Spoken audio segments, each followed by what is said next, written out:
everyone. Welcome to Sam's Summaries. This episode is a deep dive discussion into Sam Fury's summary of Chapter 11 from the book How to Make Money in Stocks by William O'Neill. It has been created with the help of AI. The chapter is titled When to Sell and Take Your Worthwhile Profits. You can read the original post at samfury.com. Welcome back, everyone. Today, we're going to be diving into something I think a lot of investors overlook. It's the art of selling stocks for profit. It's funny, isn't it? We spend so much time talking about buying the right stocks at the right time, but then we kind of just assume the selling part will take care of itself. I'm definitely guilty of that myself. I think we all are to some extent. So to help us unpack this crucial but often neglected aspect of investing, we're cracking open Chapter 11 of William O'Neill's book, How to Make Money in Stocks. Great book. Classic. A must-read for any serious investor. And this chapter really challenges that conventional wisdom of buy low, sell high, right? Mm-hmm. O'Neill actually makes a pretty compelling argument for why we should actually be aiming to sell while our stocks are still rising. It is kind of counterintuitive, isn't it? Most people would say, well, if the stock's going up, why would I sell it? Right, that's the natural instinct. Yeah. Let it ride, see how high it can go. But O'Neill says that can be a recipe for disaster. Absolutely. Trying to time the market perfectly and sell at the absolute peak, well, that's almost impossible to do consistently. Like trying to catch a falling knife. You're bound to get cut eventually. And even if you do manage to get lucky a few times, it's just not a sustainable strategy in the long run. So how do we avoid that trap? What does O'Neill suggest we do instead? He calls it the if you're not early, you're late principle. If you're not early, you're late. Basically, it means aiming to sell near the top, not at the very top. Secure those gains before the momentum shifts. Okay, that makes sense in theory. But how do we know when we're near the top? What are the signs we should be looking for? He actually lays out some pretty specific market signals and strategies later on in the chapter. Okay, good. We'll definitely get to those. But before we dive into the specifics of those sell signals, I think it's important to take a step back and really understand why selling is so crucial in the first place. I think a lot of investors, myself included, sometimes get a little bit too attached to our stocks, especially the ones that are performing well. It's tempting, isn't it? Just keep holding on, hoping they'll go up forever. Like, this stock has been so good to me, it can't possibly go down. But the reality is, markets are unpredictable. What goes up can come down just as quickly. And sometimes even faster. And that's why O'Neill reminds us that until you actually sell a stock, any profit you see is just a paper gain. It's not real until you lock it in. So true. You don't go broke taking profits, isn't that what they say? Wise words. Holding on for too long, even when a stock seems like a winner, well, it exposes you to a lot of unnecessary risk. Okay, so we've established that selling is essential. But now I'm curious about how this ties into O'Neill's overall investment philosophy. Does he have any specific guidelines or strategies for selecting stocks that are likely to be good candidates for selling near the top? Absolutely, he does. And this is where things get really interesting. He actually advocates for a strategy called averaging up, which can be seen as, well, pretty risky by a lot of investors. Averaging up. Wait, isn't that usually when you keep buying more of a stock that's losing money? Nope. Like to lower your average cost? That doesn't sound like something O'Neill would recommend. He's all about cutting your losses, right? He definitely advises against averaging down on a loser.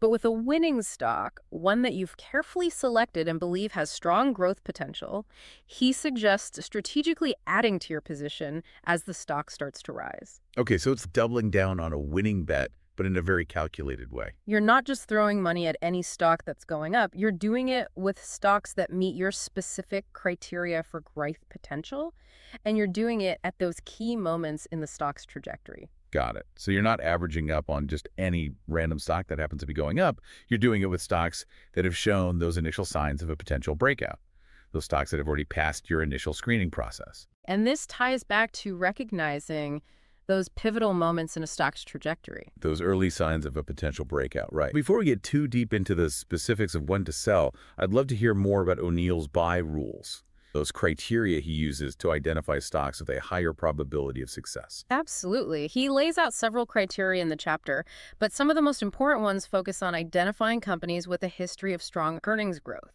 Specifically, he looks for companies with earnings per share that have increased in each of the past 5 years and are up at least 20% in the most recent quarter. So we're not just looking for companies that are profitable, we're looking for companies that are growing their profits year after year. That makes a lot of sense. What else? He also prefers stocks trading at a price above $20 per share, with some evidence of institutional interest. The big players. So he's not just looking for companies with strong earnings growth, he's also looking for stocks that have already caught the eye of those institutional investors, the ones who have the resources and the expertise to really move the market. Right. And another key rule is buying when a stock is making, or about to make, a new high after emerging from what he calls a sound base. He also emphasizes that the trading volume should be significantly higher than the stock's daily average during this breakout. So we're looking for stocks that are breaking out of their previous trading range with strong buying pressure behind them. It's like they're gaining momentum and attracting attention. Okay, this is all starting to paint a picture of the kind of stocks that O'Neill targets. But how do we actually apply these buy rules in practice? I mean, how do we know when a stock is about to make that breakout move? Well, that's where O'Neill's concept of a pivot point comes in. He uses chart patterns to identify the precise moment when a stock is poised for a potential upward surge. So we're looking for those specific patterns that suggest a breakout is imminent. Okay, so we're analyzing charts, looking for those specific patterns that suggest a breakout is imminent. I'm starting to see the level of detail and analysis that goes into this approach. But now I'm really curious to get into the nitty-gritty of selling. We've talked about why it's important and how O'Neill selects his stocks, but when does he actually recommend pulling the trigger? Well, there are a few key strategies he outlines in the chapter, but one of the most important ones is what he calls the 20% rule. The 20% rule. Tell me more. His general guideline is to sell when a stock is up 20% from your buy point. So it's a way to lock in a solid profit while avoiding the temptation to get greedy. It's about having a disciplined approach to taking profits off the table. Okay, that makes sense. But are there ever any exceptions to this rule? I mean, what if a stock is really taking off and shows the potential to go much higher than 20%? There are exceptions, and that's one of the things I appreciate about O'Neill's approach. It's not just about rigid rules, it's about understanding the nuances of the market. Okay, so tell me about these exceptions. When does he advise holding on to a stock, even if it's already climbed more than 20%? He has one very specific exception to the 20% rule, which applies to what he calls huge leaders. These are stocks that are experiencing exceptionally strong upward momentum. How do we spot one of these huge leaders? What makes them different from a regular stock that's just having a good run? If a stock surges 20% in less than 3 weeks, he suggests holding onto it for at least 2 months before reassessing. These rapid risers often have the potential for even greater gains. So it's about recognizing those exceptional cases where momentum might carry the stock much higher. It's like a surfer catching a massive wave. Exactly. You don't want to jump off too early. But on the flip side, what about protecting ourselves from losses? Does O'Neill offer any guidance on when to cut our losses? He absolutely does. This is where he introduces another one of his key strategies, the 8% stop loss rule. Okay, I've heard of stop loss orders, but remind me how O'Neill uses them. He advises setting an 8% stop loss order for every stock you buy. Okay. This means that if the stock drops 8% from your purchase price, it will automatically be sold, limiting your potential losses. So it's like an insurance policy on your investment. But what about those huge leaders we were talking about earlier? Would you still use an 8% stop loss on a stock that's showing such strong momentum? That's a great question, and it's one that O'Neill addresses directly in the chapter. While he's a firm believer in using stop-loss orders to protect your capital, he also recognizes that a rigid 8% rule might not be appropriate for every situation, especially with those fast-moving stocks that have the potential to make big gains. So it's about finding that balance between protecting your investment and giving it room to grow. I'm really starting to see the importance of flexibility and adaptability in O'Neill's approach. It's not just about blindly following rules. It's about understanding the underlying principles and applying them strategically based on the specific situation. You got it. This is all really fascinating. I feel like we've already covered a lot of ground, but I know there's still much more to explore in this chapter. We've talked about the importance of selling, the if you're not early, you're late principle, the 20% rule and its exceptions, and the 8% stop-loss strategy. But I'm particularly intrigued by those market signals that O'Neill says can indicate it's time to sell, even if those rigid thresholds haven't been met. What are some of those red flags we should be watching out for? O'Neill actually breaks down several categories of sell signals that can help you anticipate potential shifts in momentum and make more informed decisions about when to exit a position. And as we'll see, some of them might surprise you. Okay, I'm ready. Lay those sell signals on me. Let's start with one that I think often catches investors by surprise: climax tops. Climax tops. That sounds kind of ominous. What are we talking about here? Think of it like a party that gets a little out of control and ends kind of abruptly. A climax top in the stock market, it usually signals this period of intense buying frenzy, often right before the peak. So even though there's all this excitement around the stock, all this buying activity, it's actually a warning sign. It can be a sign that the stock is reaching a peak and might be about to reverse course. So how do we know? How do we know if a stock is getting close to that climax point? O'Neill lays out a few pretty clear signals to watch for. One is heavy trading volume, but without a corresponding increase in price. Basically, everyone's rushing in to buy, but the stock just isn't moving up as much as you'd expect. That's like it's running out of steam. What else? What other signs should we be looking out for? Another red flag is when you see these huge price surges in a very short period, particularly in the later stages of a stock's upward trend. This can suggest that the buying is becoming unsustainable, maybe even a little bit irrational. It's like the market's gotten ahead of itself. Things are moving too fast. And then things can often reverse just as quickly. Okay, so big price spikes, especially after a stock's already had a good run, could be a sign that it's time to start thinking about taking some profits off the table. And here's another subtle clue that O'Neill points out. The appearance of gaps in the stock's price chart, particularly after a period of sustained increase. Those gaps where the stock opens significantly higher or lower than the previous day's close, these can suggest that the buying or selling pressure is becoming pretty intense. So those gaps in the chart, they're not just random occurrences. They can actually tell us something about the underlying sentiment in the market. They can be a sign that a correction might be brewing. Okay, so we've got heavy volume without much price movement, big price spikes in a short period, and gaps in the chart. These are all things that can suggest that a stock might be approaching a climax top. It's all about recognizing those early warning signs. Don't get caught up in the hype. Now, climax tops, those are just one type of sell signal. Let's move on to another one that O'Neill calls weak action. Weak action. What does that mean? Well, it basically refers to certain price and volume patterns that can signal waning interest from institutional investors. Oh, the big players. And remember, those institutional investors, they're often the driving force behind those really big stock moves.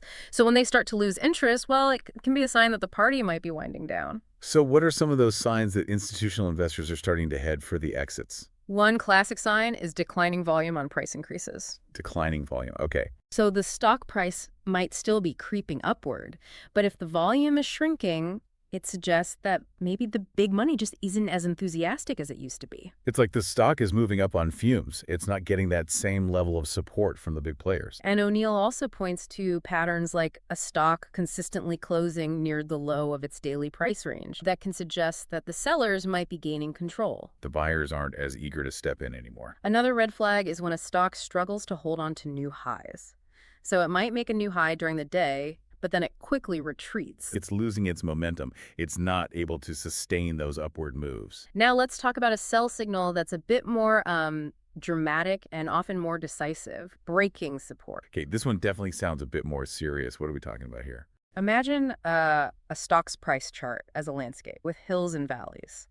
Those valleys, or support levels, they represent price points where buying interest has historically been strong enough to stop those further declines. Okay, so it's a safety net for the stock's price. But when a stock breaks through that support level, it's like it's falling through a trap door. It suggests that maybe the sellers have overwhelmed the buyers. And the downward momentum could accelerate. And O'Neill emphasizes that this is an especially significant sell signal if it's accompanied by a surge in trading volume. Yeah. That indicates that a lot of investors are simultaneously deciding, okay, it's time to get out. Right, so it's like everyone trying to get through that trap door at the same time. And that can really exacerbate that downward pressure. Okay, so we've got climax tops, weak action, and breaking support. These are all really helpful insights into how to spot those potential turning points. Are there any other red flags that O'Neill mentions that we should keep an eye out for? He actually offers a few additional selling pointers that are worth considering. For example, he talks about taking partial profits at various stages of game. Let's say your stock has climbed 20%. Instead of selling your whole position, you might just sell a portion of it. like 25% or 33%. So you're locking in some profit, but you're also giving yourself a chance to participate in further upside if the stock continues to perform well. And he also emphasizes adapting your selling strategy based on the overall market environment. So in a bull market where the general trend is up, you might be a little more lenient with your sell rules, allow those winners to run a bit longer. But in a bear market where the overall trend is down, well, he suggests tightening things up a bit. So it's about being more conservative, more protective during those more turbulent times. He suggests holding fewer positions because the overall risk is higher. He also advises taking gains at a lower threshold, maybe around 15%, and cutting your losses more quickly, maybe at around 3%, instead of the usual 8%. So it's all about recognizing that the dynamics of the market have shifted and adjusting your approach accordingly. We've spent a lot of time talking about when to sell, but what about when to hold? I'm a big believer in letting your winners run, not panicking and selling at the first sign of a pullback. What does O'Neill say about that? He's actually a big proponent of patience, allowing those winning stocks to weather those short-term fluctuations. Yeah. He argues that those major advances in stock prices, they take time to develop, and that investors need to have the fortitude to hold on during those inevitable corrections along the way. That's a great point. Yeah. But how do we know if a dip is just a normal correction?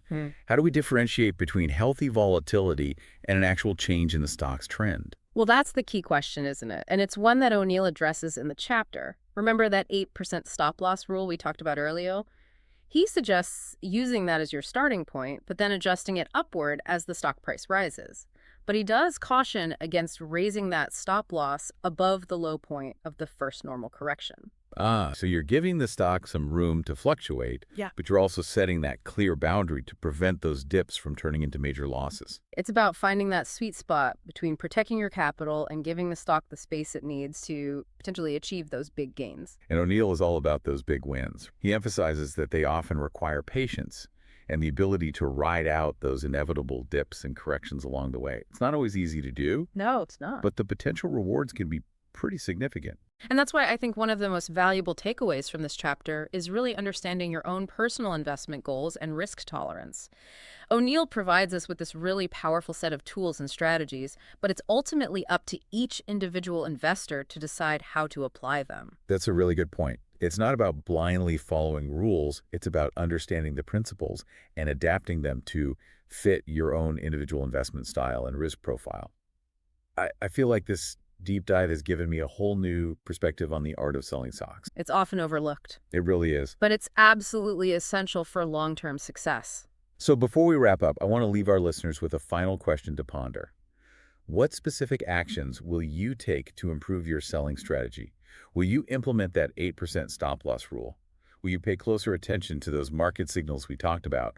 Or will you simply work on having a more disciplined approach to taking profits? Whatever it is, I really encourage you to take what we've discussed today and think about how you can apply it to your own investing. Thank you for joining us on this deep dive into the art of selling stocks. And until next time, happy investing. Thanks for tuning in to Sam's Summaries.